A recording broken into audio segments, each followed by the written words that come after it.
right, everyone. Welcome back to the Hunter Apprentice podcast, and we've got a great episode for you here this evening.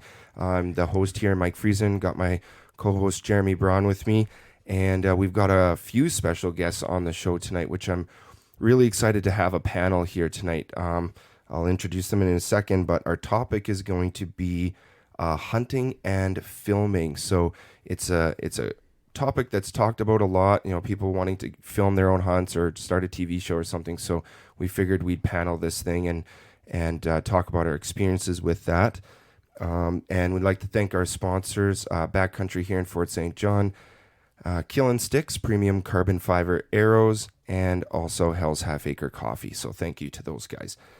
All right, so guests for tonight. All right, so we got Muc Simons back on the show with us, and Travis Johannesson, my brother-in-law, and also one of the co-founders of Pursue the Hunt, and a special guest that has not been on the show yet, which we're excited about, is Dawson and Muc, and he is out in Saskatchewan.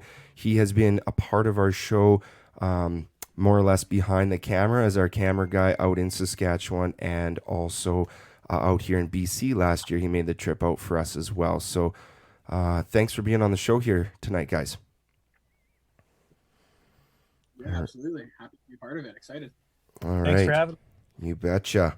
Okay, so before we dive right into the subject here, I just wanted to take a moment, talk about something new we're doing with the show here and just some informational updates. So basically, we've decided to launch a Patreon page due to the fact that YouTube is demonetizing a lot of hunting content due to their updated policies for monetization. So, it's a way that we can offer exclusive content. So some of the things that are in our membership tiers with that include bonus content, early access to episodes like podcasts and hunting episodes themselves, extended director's cuts.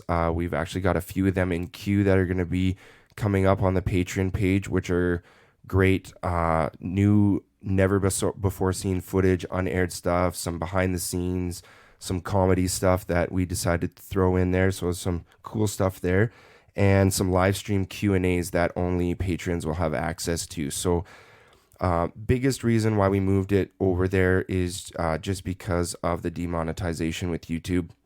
And it's not so much that, we're looking to make a quick buck versus the fact that, we are production. Production does cost financially, and we would appreciate everyone's support with that. If you guys have watched the show or been following the content here on Hunter Apprentice, we would just love your support. There's a couple of different tiers to choose from depending on what you feel. But that would be a huge support for us, and also allow us to give you guys premium content through there. And everybody knows prices of traveling and everything like that's going up and things like that too. So that it really does help support the production. Jeremy and I, we don't take a penny. It goes back into the show to create more content for you guys, equipment, travel costs, and all that good stuff there. So really appreciate that. If you want to check it out, it's on patreon.com / Pursue the Hunt, and you can check that out. Send me a direct message on any of our social media pages if you have any questions or confusion around it, and we'd be happy to help you out. So, all right. Okay, let's get into the podcast here. So, topic is hunting and filming. So, to start it all off, hardest part to filming. I think off the cuff for me, because I know Jeremy and I, we kind of share the responsibility depending on, who's up on the tag and what species it is. And I think paying attention to where you're walking and also paying attention to the camera can be pretty tricky. Yeah, it's kind of a two-person job and one person. You gotta be around, be able to make sure you're monitoring what you're doing on with the camera and still hunt. Yeah, you gotta have one eye on the camera and one eye, especially if you're on a game trail and things like that. And I know we've got Dawson, who is a cameraman himself, and that's what he's into the professional career choice of, which is awesome. And then Muc has a ton of experience actually behind in the camera. A little bit earlier on when the equipment wasn't so nice to work with, and Travis, he's been in front of the camera on the show as well. So, Dawson, why don't we defer to you a little bit here and talk about maybe some of the hard parts about filming and capturing what you feel you need to capture and still be kind of being aware of what's going on around you. Yeah, I mean, that's a great start. I think one of the toughest things as you're getting into it is like you said, being aware of your surroundings. Like if you're filming somebody and you want to get the shot right, and then all of a sudden you crest over a hill and you're like, oh crap, I just skylined myself, right? Like the little tricks like that. There's a lot of things. And just like not focusing on the animal and actually remembering to like hit the record button. That's that's a pretty common thing I've done. I know a lot of people have done that. You just get so into the hunt that you actually forget to videotape. Well, and sorry, one actually quick funny story about that. I was talking to a buddy that's also on the Sportsman channel. He's been hunting moose 3 times. He's been to a guide outfitter, skunked every time, has no good luck, and gets on the bulls, whatever it is. Last year he gets on the bull, makes the kill shot, big 50+ inch moose. Cameraman forgot to hit the record button and missed the whole kill shot. So I can relate. Well, he can relate. I can relate to the story. Yeah, I mean, it definitely happens, and it's or like especially when you're self-filming. Like self-filming brings a whole nother aspect Right. of into it. I mean, you're trying to keep the animal in frame while you're trying to shoot it, and then sometimes you hit record, but you actually stop it, and then you hit record again, and you turn it on, and it can be pretty difficult to keep all the settings going, especially like if you shoot in manual a lot. So that's why auto can be good sometimes.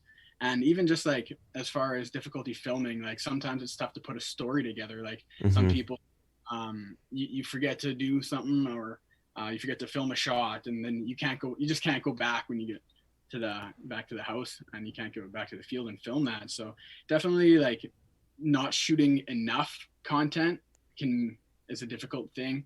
Yeah, you can always edit out. Yeah, you can't add stuff. No. So telling a story, I think, is a difficult part. Lots of people don't have enough content from the beginning to the end, and that can make it really difficult as well. So, Travis, I'll go to you here for a second. So I know haven't had, obviously the experience behind the camera, which is totally fine. But like in front of the camera, you've been out with us a few times. We actually filmed our very first film hunt together out in the mountains, which we kind of just winged off the cuff. But I don't know, was there any aspect when, we were filming for the show at all where it was like awkward to be in front of the camera, where maybe you found, you couldn't really be yourself, or you didn't really know how to be yourself in front of the camera? Yeah, like virtually every moment of being in front of the camera is like that for me. It's kind of it's a weird thing to get used to, right? It's like, I don't know, my demeanor kind of changes, and it's like knowing the fact that somebody else is going to be watching this kind of like makes you nervous, or some people are a little more comfortable with that kind of thing and they don't really care and whatever, and things are natural. But Right. yeah, there's definitely a barrier to kind of get over, and you kind of sort of act like, I mean, if you're obviously not self-filming, somebody else is filming, then you can kind of actually doing the hunting part feels fairly natural, because you're not really paying attention to the camera as much as you are actually trying to hunt and to stalk an animal. But I think that's a good point, and I think that's what we've kind of maybe tried to do with our shows a bit more is make sure that the camera person is kind of more that point of view. Jeremy's having trouble with his mic. I'm going to mute you, Jeremy. Hold on. And I think, just kind of being the, kind of basically just thinking that the camera is just another person with you on the hunt, and, leaving it up to the cameraman to capture that moment, to bring, the viewers the story from kind of a point of view aspect, instead of, this other object that's in the field that you have to pay attention to all the time. Like I think there is a point of doing updates or telling the camera what's happening because they aren't there, but kind of leaving it out of sight, out of mind a little bit, focusing on hunting, I think shows really natural part of doing the hunting show that way, and it doesn't look scripted or rehearsed. But I don't know, Muc, what's your experience with some of the hosts that you've worked with when you were the camera guy, few years back running camera for other shows?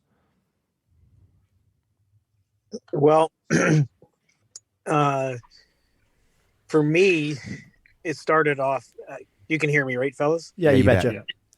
Yeah. For me, it started in the early 90s when I was a guide. I actually had the old 8mm video camera that I dragged with me, and the footage was super duper raw. And then but I just wanted to do it for myself. I had no aspirations of, production or anything like that.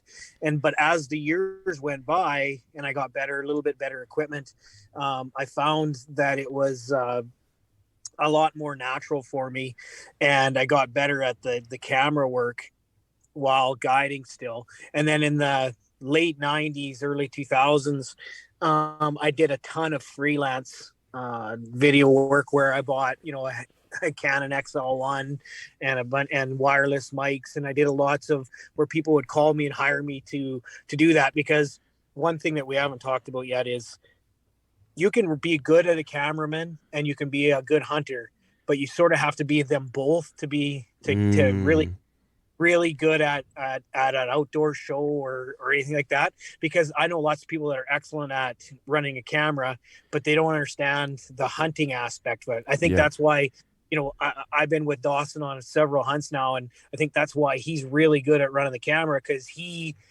is almost like an equal as far as the hunting goes, except for he's got a camera. So that's how it's kind of went for me. And yes, I mean, a bit of a dinosaur with the equipment that I used to run.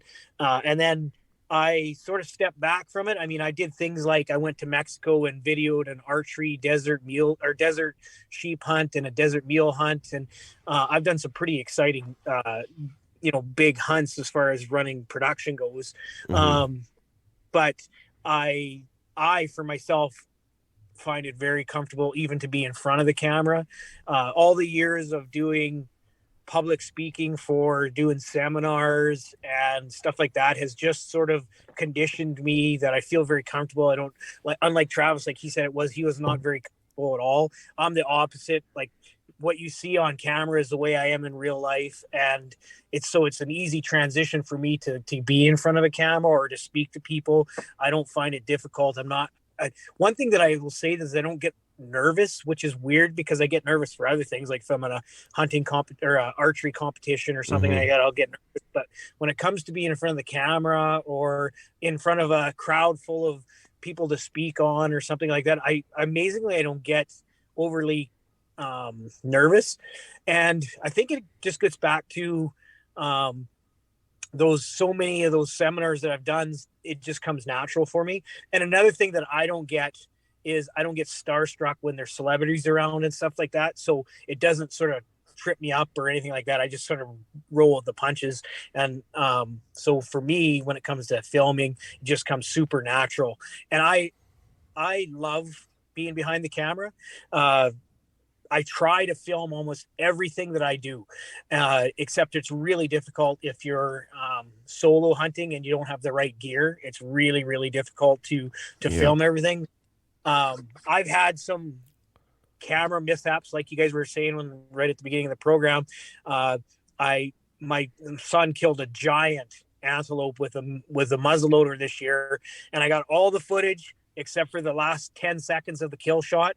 And that was the camera's fault. It wasn't mine. Something happened to the SIM card and it didn't record the kill shot. But I also was in Mexico and we were in a blind, we were desert mule deer hunting. And I was hired on this hunt And I remember I had the headphones on, and I noticed that the wireless mics weren't turned on. So I turned the camera just briefly to flip the switch to turn on the wireless mics. And as I did that, the guy shot a big desert mule deer from the blind with in archery, and that's the only animal I've ever missed. But it happens. Yeah.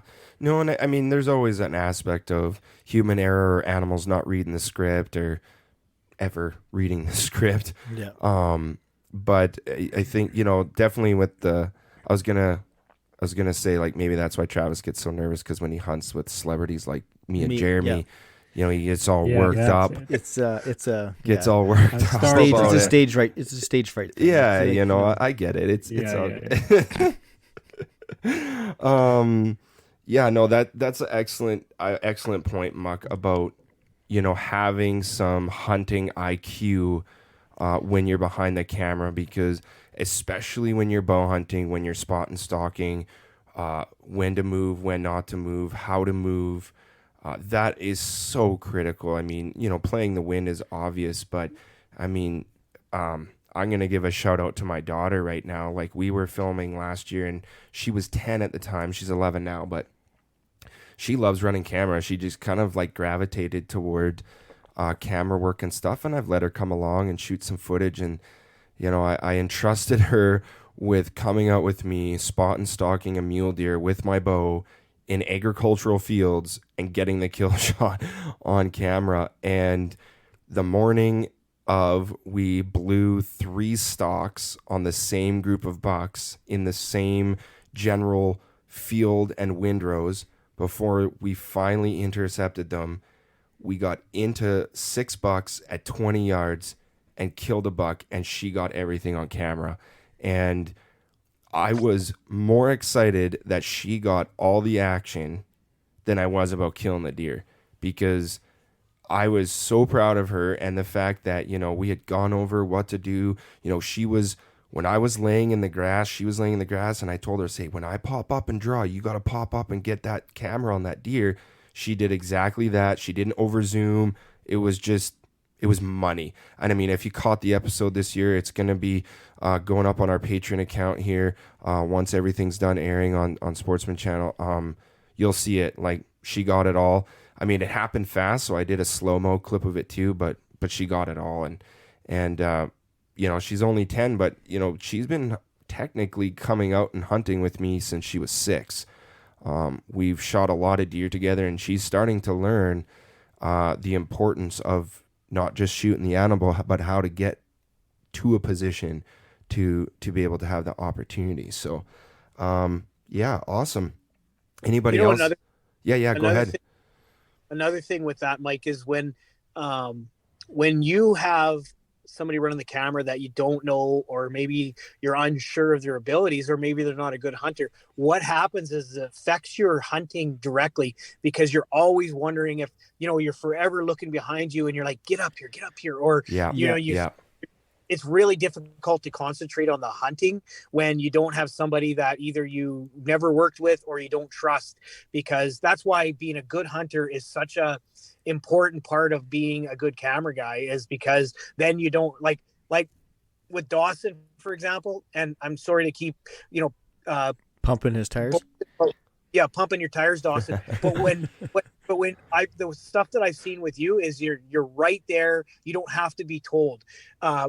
And one negative that every camera guy is probably guilty of is not enough footage.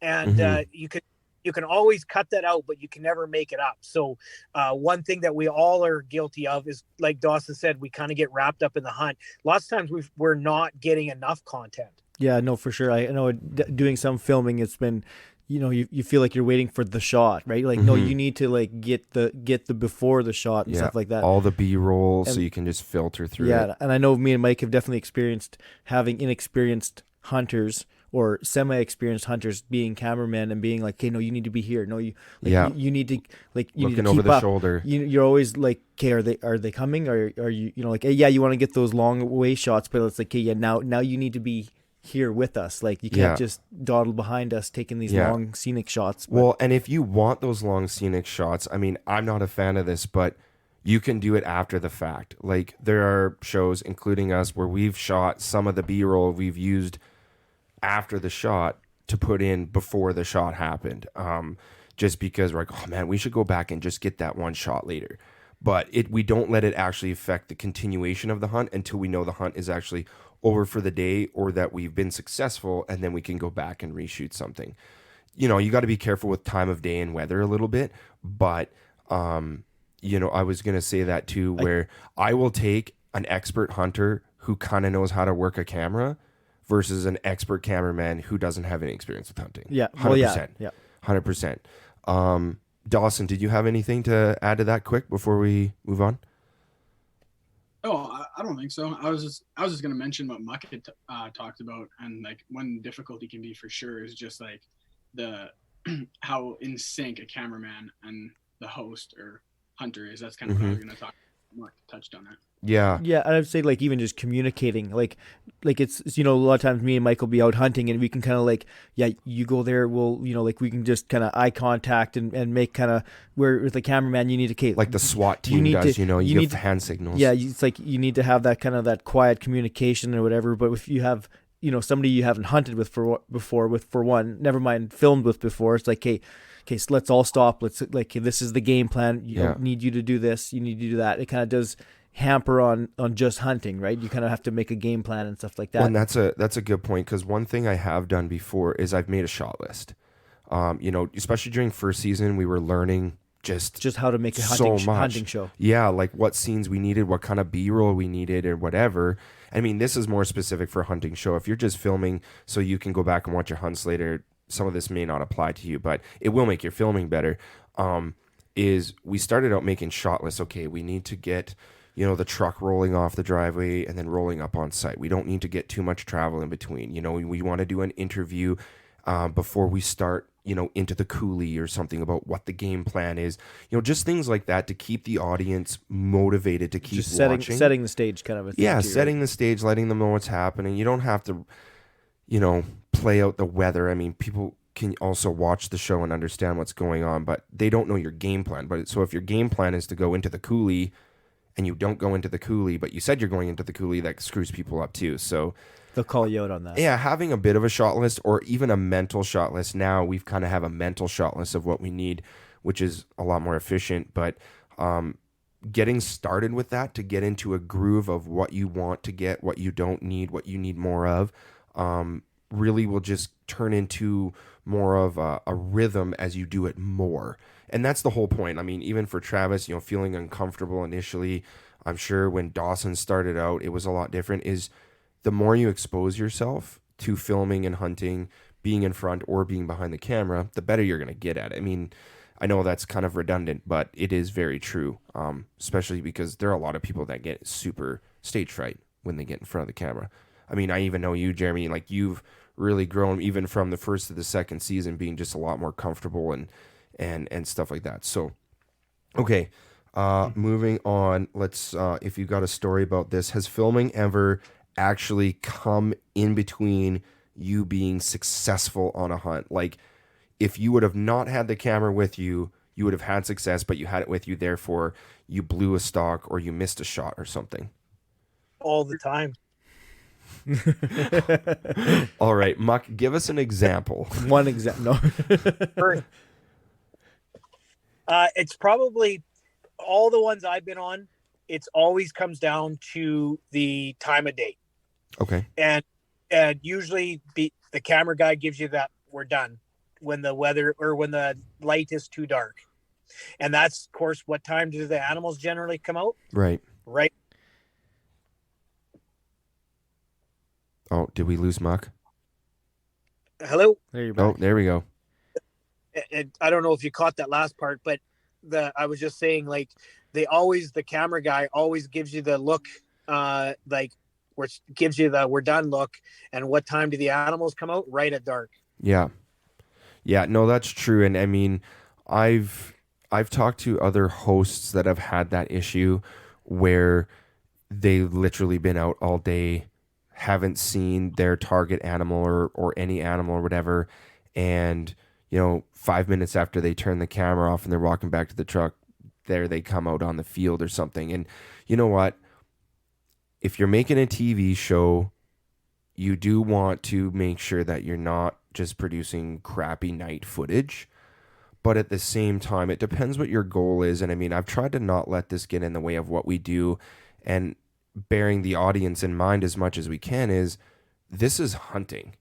And if animals come out right near last light, well, yeah, we're going to do our best to capture that on camera. I mean, if you absolutely can't shoot anything, that probably also means it's too dark. But I mean, with our camera, it actually almost looks lighter in the camera than it does outside. I was going to say that too, because I know we've looked at the footage and we're like, man, that didn't look that dark out. But I remember it being like way I had darker. to color correct to bring the light down a little bit to make it actually look darker. Because we're like, people would be like, why are you stopping hunting? We talk about calling it because it's getting too dark, but it's like you could still clearly see stuff behind you and stuff like that. Like, so I know we've definitely. Yeah. So that's technology though. Like it never used to be that. Like the digital cameras that they have, the technology is just so more advanced. Like it used to be kind of the opposite. Like it was like you could still see, but the camera guy would like, nah, we're done.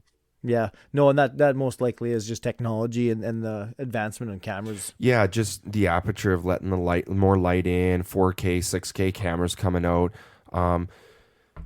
Does the same thing on my iPhone when I did like some filming. Yeah, like with that, like as simple as a phone camera, like captures a lot more light. Well, and what year was our goat hunt? It was 2019, I believe, and I think I just got the iPhone XR, and I was actually pretty decent. I was pretty surprised of what we could capture on that for just having no audio equipment, no video equipment, just our phones.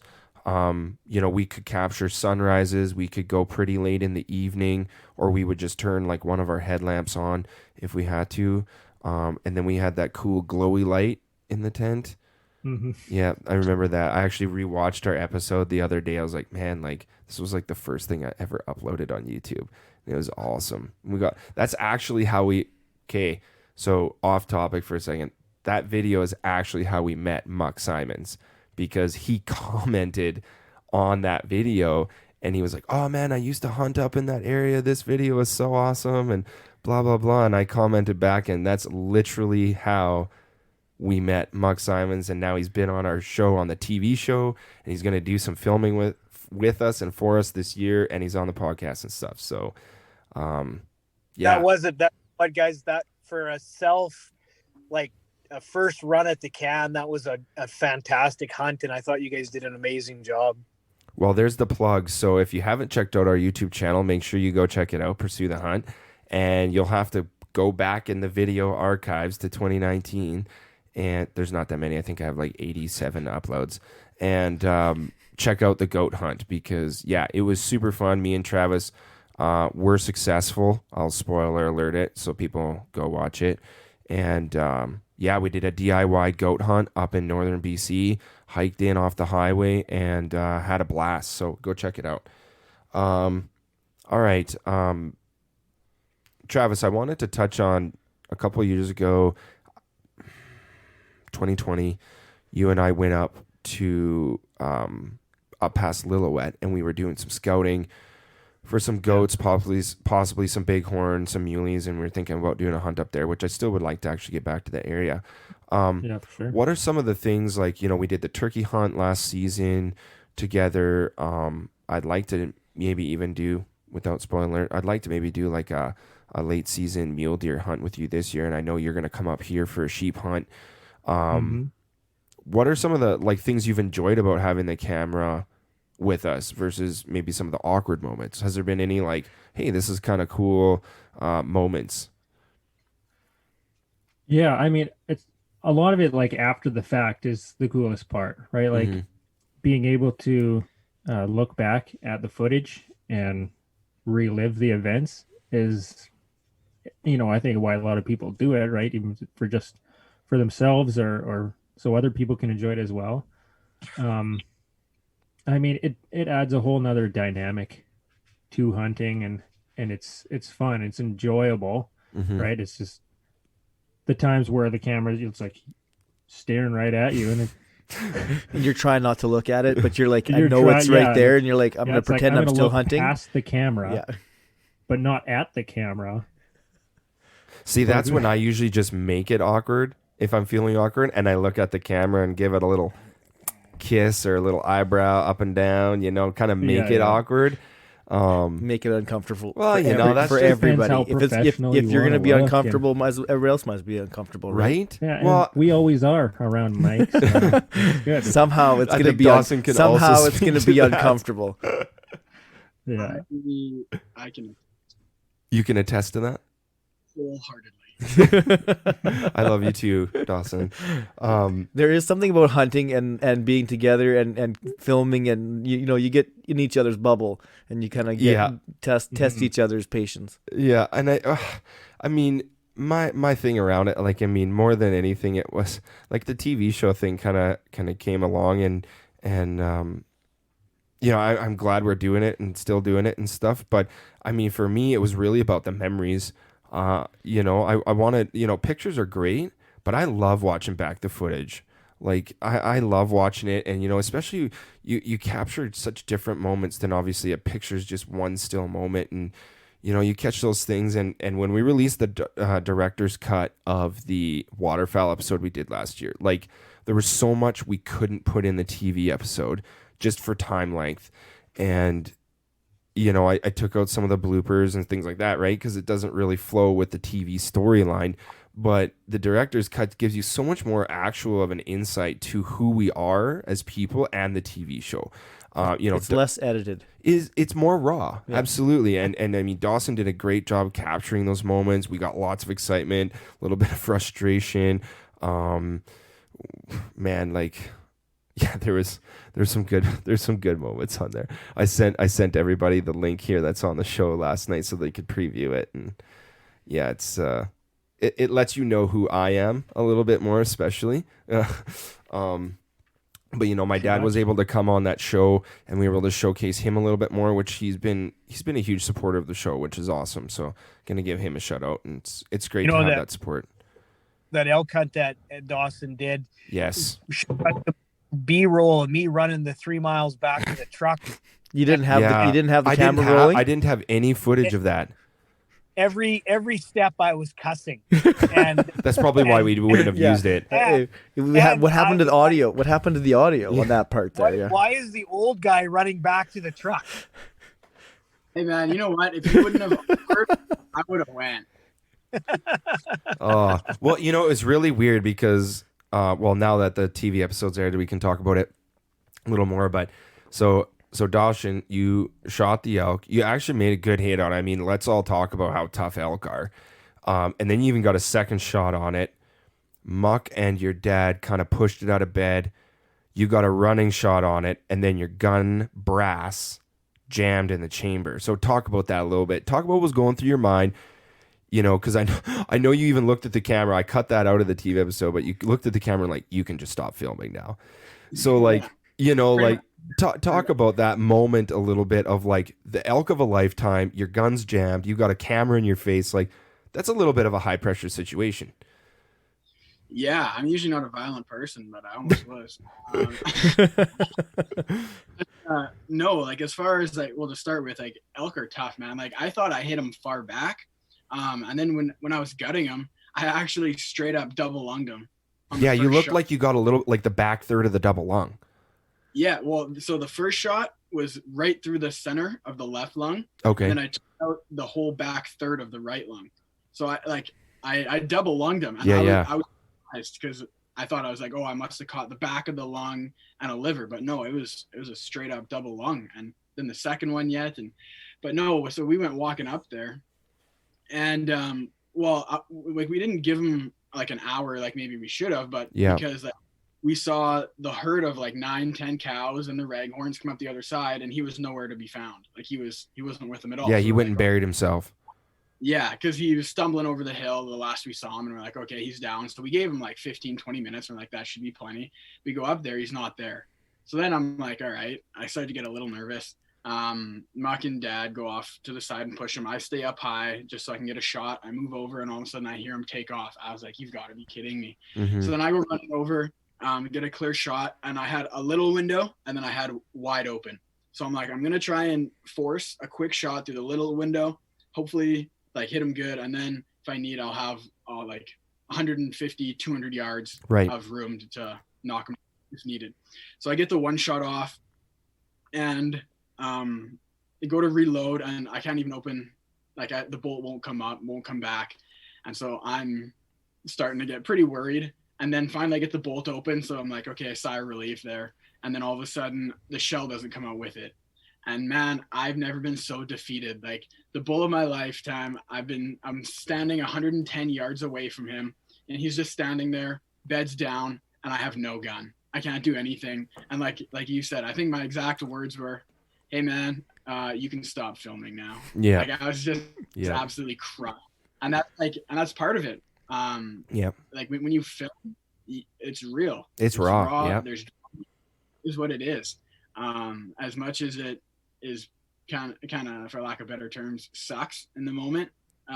It's just how it is, and you gotta deal with it. That's hunting. And as much as I wish it could go perfectly scripted every single time, it's just not the reality of it. And you just got to deal with it as it comes. Well, and if you go back to our first season, Travis was on the bison hunt with us on that one as well, actually. Wow, that one just came back to me. That's crazy.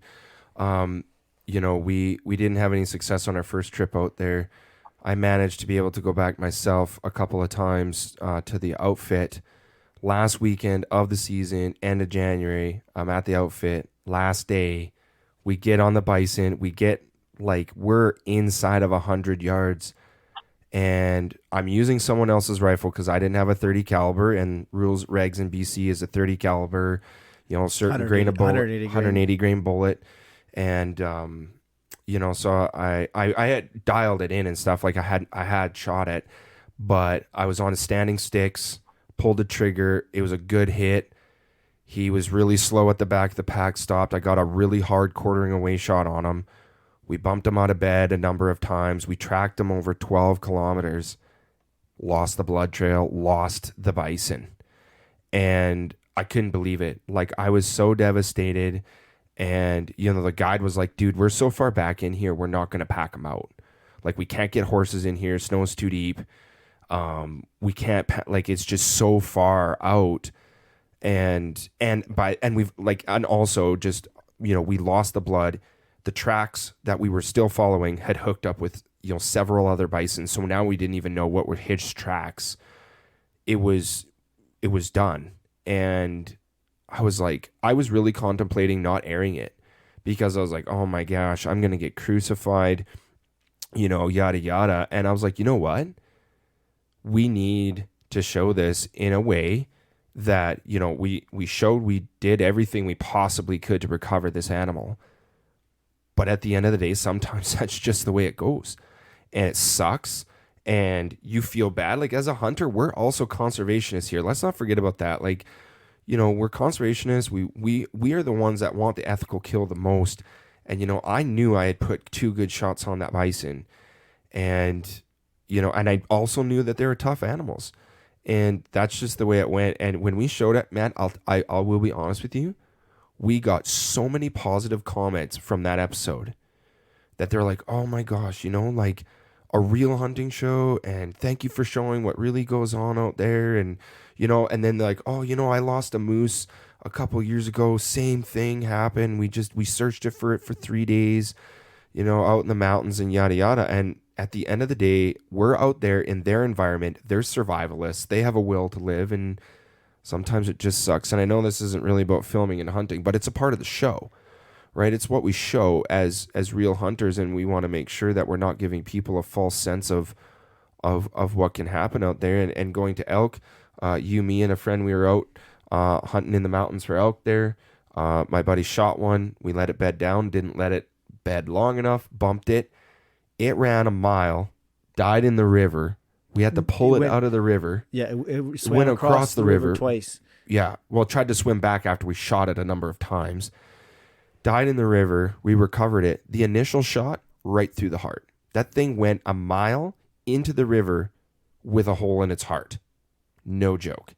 like we could not believe it. So if people think like, oh, you know, elk are kind of like deer or whatever, no, man, like they just have a or different shot placements and everything. yeah, it is. It is. But at the It end of the doesn't- day, sometimes they're just wicked tough, and you can't. It's completely out of your control. So That's why I shoot a 338 Winchester mag. yeah, we know, Muc. We know.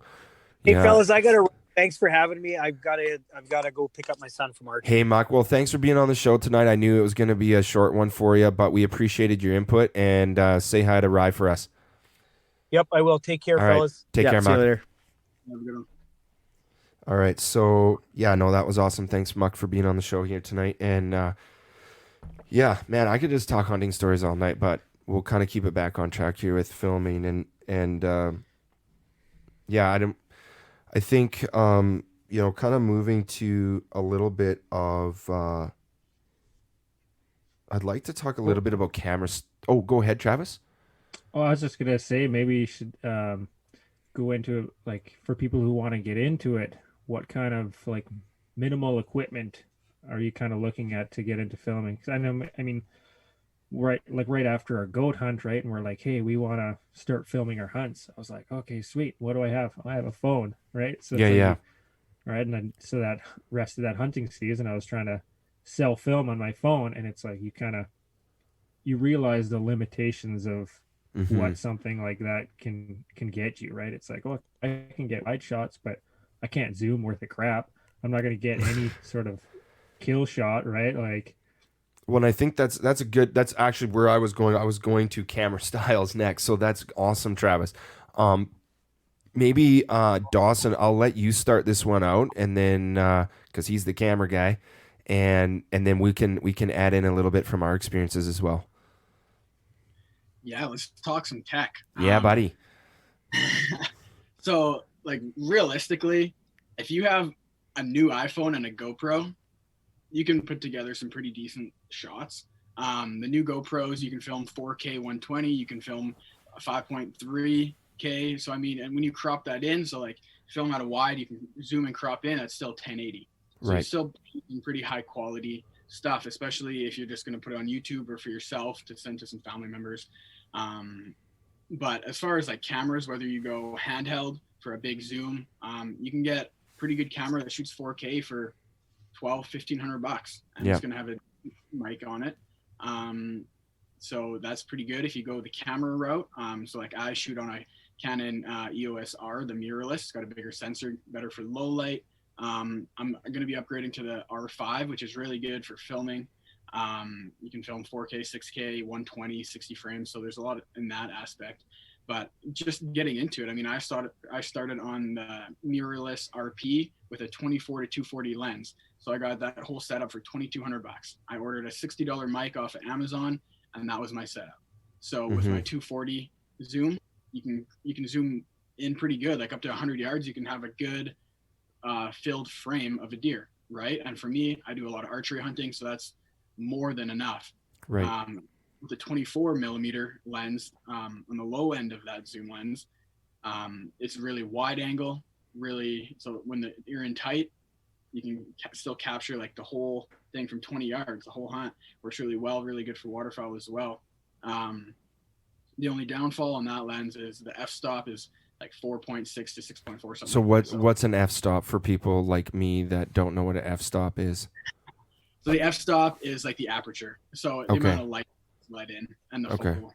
So and I know like when you've been filming with us, you've been using like the DSLR style, mirrorless cameras, and then we have like more of the camcorder style, where everything's a lot more automatic focus, low light censoring and things like that, but maybe not quite as high quality as you have. So maybe speak to that, because I know you used our camera on the waterfowl hunt and your own camera. So with your own camera, you're doing a lot of manual focusing. I know with waterfowl, tracking them in the sky and stuff can be difficult, but maybe speak to your experience on using like our camcorder setup, video camera / versus, your kind of more mirrorless DSLR style where you have to manually focus and things like that, and maybe the weight as well. Yeah, I mean, like your guys' camera is definitely, it's going to be a lighter setup for sure. I think my camera setup between that lens and camera would be somewhere around like 3.5 pounds.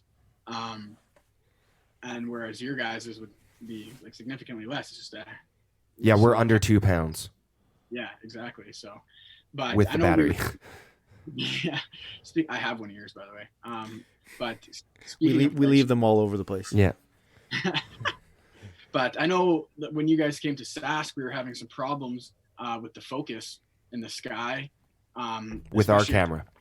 Yeah. Yeah. So like if the sky, like if it's really bright, you can't quite pick them up in that sun flare or anything like that. You can run into some problems where that's why I personally like my camera, because I can zoom in and I can manually bring that focus in with that focus ring as the birds move in closer. So everybody has their preferences, right? The point and shoot camcorders are good because for the most part, you just put it up and it's in focus. The one problem you can have with that when you're doing spot and stalk or you're in the bush is sometimes you'll pick up a tree branch or a twig or grass instead of the animal or the person, and that can be really frustrating when you get back home and you're all excited about the footage and you look over it and the autofocus picked up the wrong thing.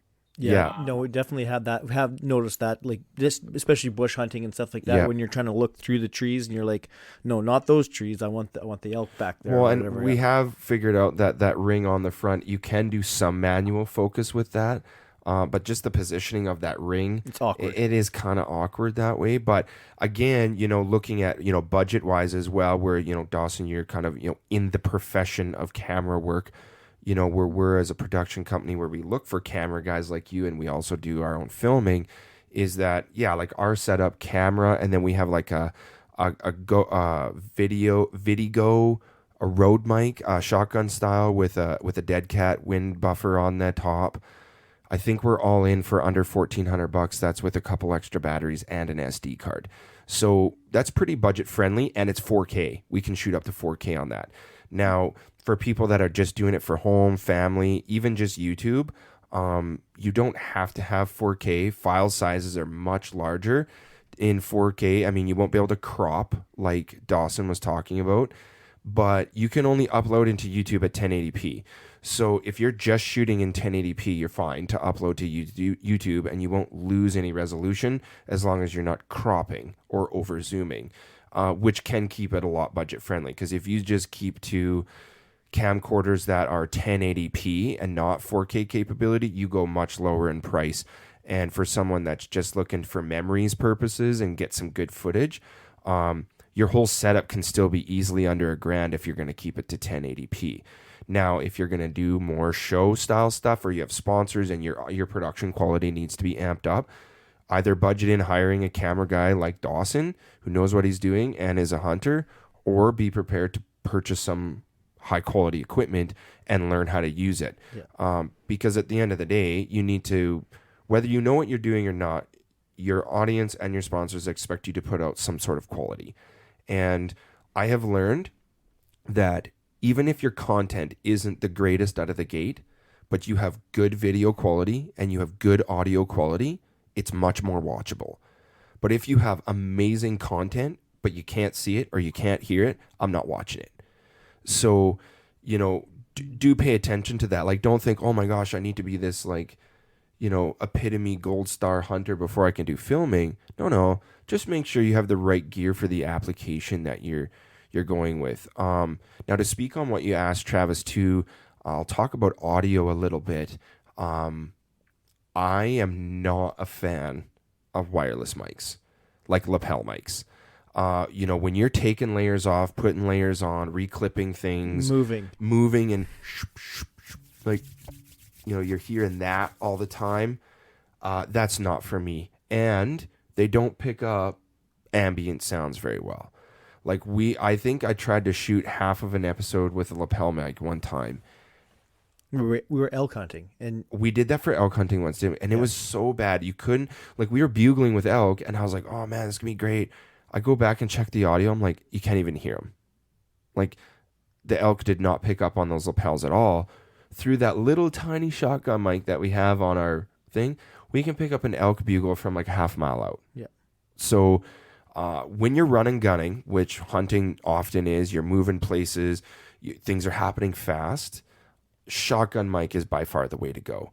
You know, you do have to set it so you're not peaking and you're not capturing too much noise, Yeah. because we've definitely learned that, and you have to pick up whispers. But we found some pretty good settings on our little setup that captures the whispers, because usually you're pretty close to the camera when you're whispering. But will also capture that elk that's bugling at you maybe a half mile away. So with regards to audio, the camera mic, I wouldn't say is really great. That just comes on the camera itself. I would upgrade, but Amazon's got so many key features or key products on there. Like you can pick up our own mic and like setup. And maybe what I'll do why don't I do this? Why not? Why don't you? In the description of this Right down podcast, I'm gonna write out our exact setup with links. You can go check it out. I got nothing to hide. It's not like I've got some like Magic. formula magic to create a hunting show, but I will put what we've got for our budget as a production show, not even just as a YouTube. We do TV, and it works really, really well for us. It's light. The batteries last long. We've used heavier stuff. Yeah, you even fell in the creek with it over your fell neck. in the creek with it. And it didn't wreck. I would not recommend submerging it, but it did get contact with flowing water. I And dunked it. You dunked it, but you pulled it out right away though too. I rolled out of the creek, yeah. Man, I'm glad you were sacrificing your body to get more wet than the camera. I do appreciate that. That's what I'm here for. Dawson would have been having a heart attack. Or he probably just wouldn't have fell in the creek either trust way. me. Well, yeah, it's one of those. You were really trying to keep your boots dry. Yeah. And then They got you just wet. went for a swim. They got wet. Yeah, they got wet. Yeah. So is there anything else that we didn't touch on, Travis, that maybe you were wondering about? One thing, like just in regards to different types of setups, because I know like your setup mic with the camcorder has a built-in like stabilizing Gimbal. feature. Yes. So And so I was just wondering, like Dawson, like your setup with the DSLR, like does it run any sort of stabilization? Because I know that can be a big issue, right? Like nobody wants to watch a super shaky video if you're. So what did you notice when you watched? Did you watch that waterfowl link that I sent you? No, I haven't watched that Okay, yet. so watch that, because some of it's with my camera and some of it's with Dawson's camera, and you will tell the difference. I do believe that Dawson's camera is slightly clearer. I'll give that 100p credit. But you'll notice the stabilization is different. Now, Dawson does a great job, and he's obviously learned how to use his equipment to keep it stable. But Dawson, I'll let you speak to the stabilization of what you use, because I personally don't know, and then I'll talk about mine. Yeah. So as far as like if I'm walking, like a handheld cam with a gimbal, anything with a gimbal is going to be smoother than handheld for walking shots. Whereas I would have to get like a glide cam or a Ronin SC or a Ronin something like that, like a handheld gimbal. For so, but as far as like image stabilization, so my camera body doesn't have stabilization, but my lenses do. So I have to click on stabilization, and it like significantly affects like the quality of that. So some of the more expensive ones or camera bodies do have stabilization built into them, as well as like the lens. So it's not a gimbal, but it's can be really good. So, but like a lot of like the panning shots of like the birds coming in, that's all handheld. And so that's what I do. Like I have to get lenses that have built-in stabilization for it. Well, and you know, like I said before, Travis, maybe give it a watch tonight, and just look at the differences. But like, to be honest, I love the picture that Dawson's camera gives off. It's super crisp. I really do like that, and he's learned how to use his equipment really well. And I mean, he's done a lot of waterfowl hunting, so he knows how to track bird movement and kind of predict it, which is why I brought him all the way out to BC, because I was like, more people can film big game hunting off the cuff. I truly believe that.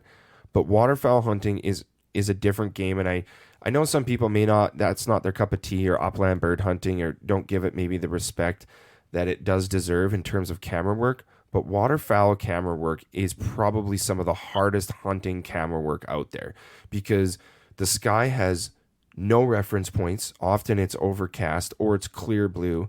and you've got to try to pick out an object doing 40 kilometers an hour, flapping its wings through the trees sometimes, you'll see on our episode, or coming in and doing its cupping and waving around, and Dawson's just locked right in. So More tire pumping. oh no, dude, I'm pumping him up. But don't hire him. Big deal. Don't hire him. If anyone's listening, Just like make that hat bigger. Yeah. if that's anyone's just- yeah, that's listening, right. I'm Yeah, not can we gonna. link in the description. I'm not gonna put his link in the description because I want first dibs on hiring him, not other people. Yeah, you don't want him to get I booked want him up. to myself. Don't let him get booked up. That's right. No, I'm just kidding. But no, to be honest, it takes so much skill, and I mean, Dawson truly dedicates his skill to his profession because it's way harder than it looks, especially waterfowl. So to go off of what our camera is, so our camera has like a built-in gimbal, which the lens body itself inside the camera is more or less floating on what we call like basically a 5-axis gimbal. And so you can be running really choppy and that image is almost 100% smooth. But if you're just walking or moving normally, that image is completely stable. And I think, we definitely wanted to make sure our audience wasn't going to get nauseated, especially if we're running, gunning after someone or we're making a quick move to a different location where we have to book it and can't just coddle to the stabilization of the camera. It's like, no, the animal's not going to wait for the camera. We got to go now. So yeah, I think, and like I said, I'll put the links and stuff in the description for our camera. You can check it out. There's other cameras out there with stabilization, but it's the Sony AX53 is what we use, Handycam. And it truly is kind of a one size fits all. I understand it's not the most expensive or the most elaborate, feature camera, but it's pretty mint. So, and it's done what we've done here. So, so basically, all right, we're just going to kind of finish off here.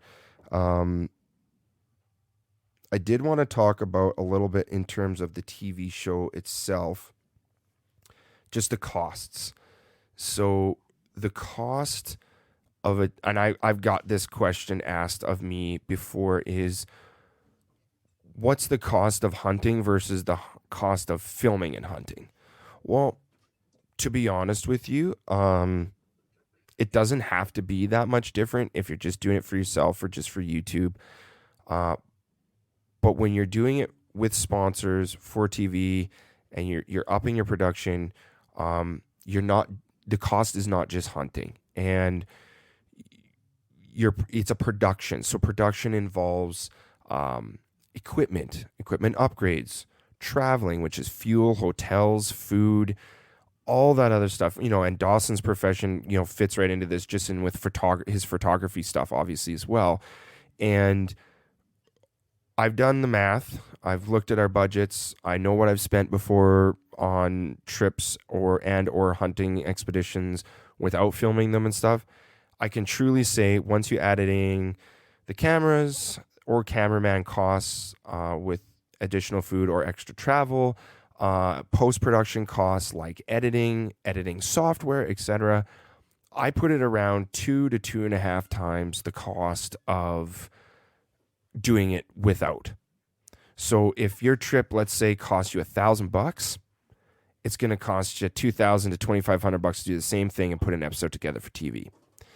And bearing in mind that you're doing it for TV. Now, if you're just doing it for YouTube, all you need is, you've got your camera, which is a direct cost. You probably pay a little bit for some royalty-free music and some editing software, but you're not going crazy.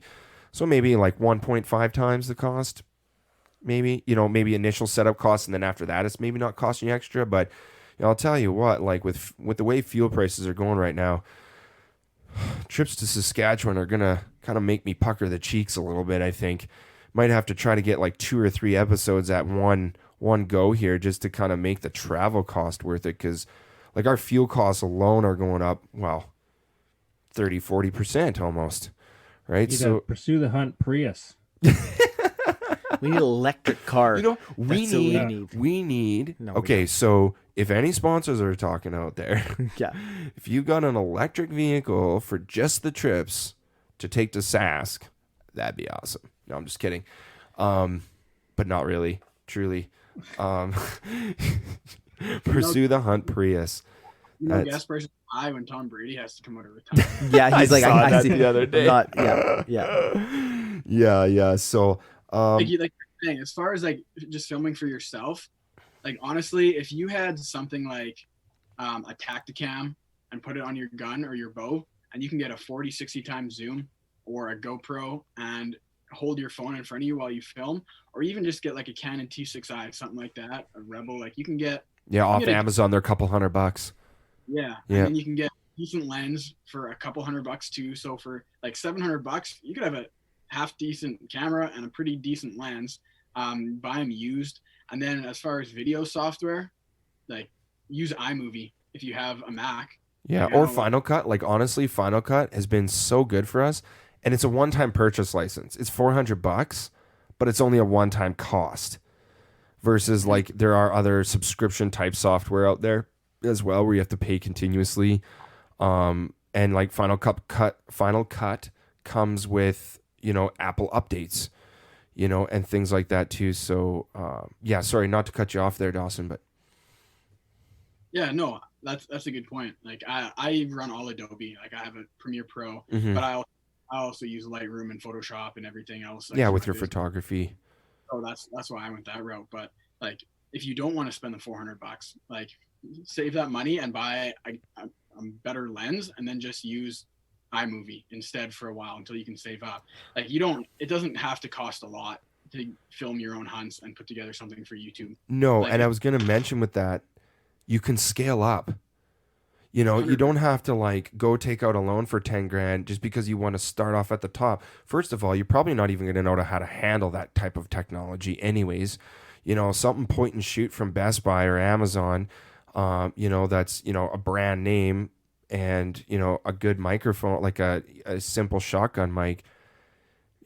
You don't have to, blow your life savings on it and you'll do just fine. So you don't want to overwhelm yourself either, right? Like, yeah, you want to focus on as little of the, filming problems as possible, and just make sure that you're hunting good and you get some of it on camera, right? If you're buying all this top end stuff with all these settings, your half of your brain capacity is going to be you'll spend more times working with your settings than hunting. Yeah. Well, and you know what? That's the other thing is make sure it stays fun. Because I know that, with YouTube and stuff, it's not such a big deal. You're kind of joking around. You don't have, all these TV guidelines and deadlines and editing and, music licensing and yada, yada, maybe. But it can quickly turn, if you're going to look into a TV show, it can quickly turn into a job very, very quickly. You can let the pressure of the deadlines and the editing and everything just creep up on you to the point where you're just like, wow, I don't even know why I do this anymore. And all of a sudden hunting doesn't pay either. Amen to that. Well, I mean, like the reason you get into that because you love hunting and you want to show your hunting adventures. Well, as soon as those hunting adventures turn into hunting jobs, they're not adventures anymore. There's less fun to be had, and that's why I like to be quirky on camera and stuff, and throw some comedic relief in there, is because we're out there having fun. There's other shows out there that are a lot more serious than I am, and I'm totally okay with that. I watch them. They're great shows, but it's not who I am. I'm a bit of a class clown, and I'm okay with that. Someone wants to shoot me a nasty DM on my Facebook page because I was goofing off and I'm supposed to be this, person on TV. And it's like, if you can do it better, do it. I don't care. Like, I'm not being unprofessional. I'm being myself. And I think that's a key piece, whether you're just filming for yourself or just filming or also doing it on TV, is to do that, because people will gravitate to your show or your YouTube channel or whatever because they like watching who you are, because you are a different personality than XYZ. And if you're like, oh man, I wish I was more like person X, or try to be more like that, people pick up on that right away. They're like, man, this is crap. And they're like, I want to know who Michael or Jeremy or Travis or Dawson is. I don't care who that other person is. I like his personality. I like the fact that he puts some comedic relief in there and kind of breaks up the seriousness of it all. Like, great. I don't need everybody to watch our show. For the people that are, we really appreciate the support. We glad they like it. They throw us comments and messages, and it's great. It's good to know that people are out there enjoying your content. But at the same time, if you're not doing it for yourself and enjoying it yourself, people will pick up on that attitude pretty quick as well. So, well, I think we're getting close to wrapping up. Oh, sorry, Dawson, was there something you wanted to add in? Yeah, I was just gonna say, like, especially the way that YouTube's moving right now, like a lot of it is very raw, very like vlog style. Like you watch like channels like Born and Raised Outdoors, the Hush Crew. Yeah, Hush Crew. Like they put episodes together and shows together very, very well, and they have the cinematic aspects of it as well. But a lot of it is like hard cuts, vlog style, like pumping out content, daily vlogs, and I love it. And like lots of people love it, right? It's personal. And that's what, and like you were saying, they want to see who you are. Like they don't cut that stuff out. They see the personalities. They get to like relate to them on that personal level. And I think that's an awesome aspect of it. And that's kind of the way that YouTube's been moving in a sense. I mean, obviously like we didn't really touch on it, but like camera styles, right? Like you can be known for very cinematic shots. Like you got guys Robbins and Jim Shockey, right? Like they got the high tech gear, high tech cameras, and very cinematic, the slow-mo, right? Like very dramatic, and it's phenomenally produced. But then you also got YouTubers who do vlog style, and it's just good in a different way. Yeah, it's personal preference, right? So Travis, was there anything else you wanted to add in here before we close out tonight? Oh no, I think I'm good. All right. Well, yeah, we appreciate everybody who listens here on the Hunter Apprentice podcast, and want to thank Jeremy and Travis and Dawson and also Muc for being on the show tonight. And just make sure you check out Pursue the Hunt on Instagram and Facebook and our YouTube channel as well. Hit the subscribe button. We appreciate that. And now also newly our Patreon page. Check that out over there as well. And if you feel like supporting, we would greatly appreciate that as well. So we're going to close this episode out. Thanks for listening to the Hunter Apprentice podcast, and we will catch you on the next episode.